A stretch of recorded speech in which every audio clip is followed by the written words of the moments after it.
ఆంధ్రప్రదేశ్ సర్పంచుల సంక్షేమ సంఘం ఆధ్వర్యంలో గౌరవ సర్పంచుల ఒక నెల వేతనాన్ని 3,92,91,000 ఉప ముఖ్యమంత్రి పవన్ కళ్యాణ్ కి వరద ప్రాంతంలో నష్టపోయిన వారిని ఆదుకోవాలని సీఎం రిలీఫ్ ఫండ్ కు అంగీకారం ప్రాంతం ఈ రోజు ఇవ్వడం జరిగింది. ఈ రోజు మంగళగిరిలోని జనసేన పార్టీ కార్యాలయంలో ఆంధ్రప్రదేశ్ సర్పంచుల సంక్షేమ సంఘం రాష్ట్ర అధ్యక్షులు చిలకలపూడి పాపారావు ఆధ్వర్యంలో సీఎం సహాయ నిధికి సర్పంచుల ఒక నెల వేతనాన్ని తీసుకోవాలని కోరుతూ పవన్ కళ్యాణ్ కి అంగీకార పత్రం ఇవ్వడం జరిగింది.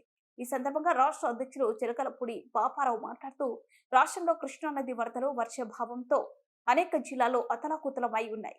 సుమారు 403 గ్రామ పంచాయతీలు వరదల్లో నష్టపోయినాయి.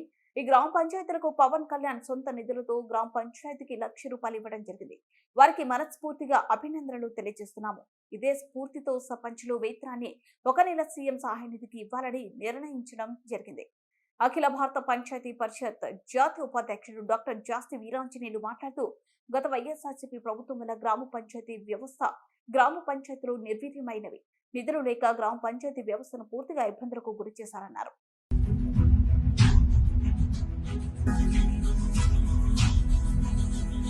ఏ రాజకీయ నాయకుడు కూడా సొంత నిధులు వెచ్చించి మరి దేనికి కూడా చేయలేదు.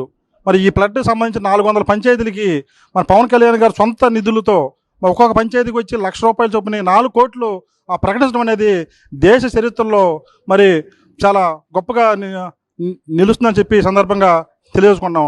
వరదల ప్రభావంగా ఎన్నో గ్రామ పంచాయతీలు పూర్తిగా దెబ్బతిన్న దృష్ట్యా ముఖ్యమంత్రి గారి సహాయ నిధికి గౌరవ ఉప ముఖ్యమంత్రి శ్రీ పవన్ కళ్యాణ్ గారి చేతుల మీదుగా 3.92 కోట్లను ఇచ్చేదానికి ఆమోద లేఖను ఆంధ్రప్రదేశ్ సర్పంచుల సంక్షేమ సంఘం ఇచ్చి ఉన్నది. ఈ రోజున ఈ విరాళంగా ఇవ్వటం అనేది మేము అదృష్టంగా ఫీల్ అవుతున్నాం. పవన్ కళ్యాణ్ గారి చేతులకి ఇవ్వటం మేము బాధ్యతగాను అదృష్టంగాను ఫీల్ అవుతున్నాం.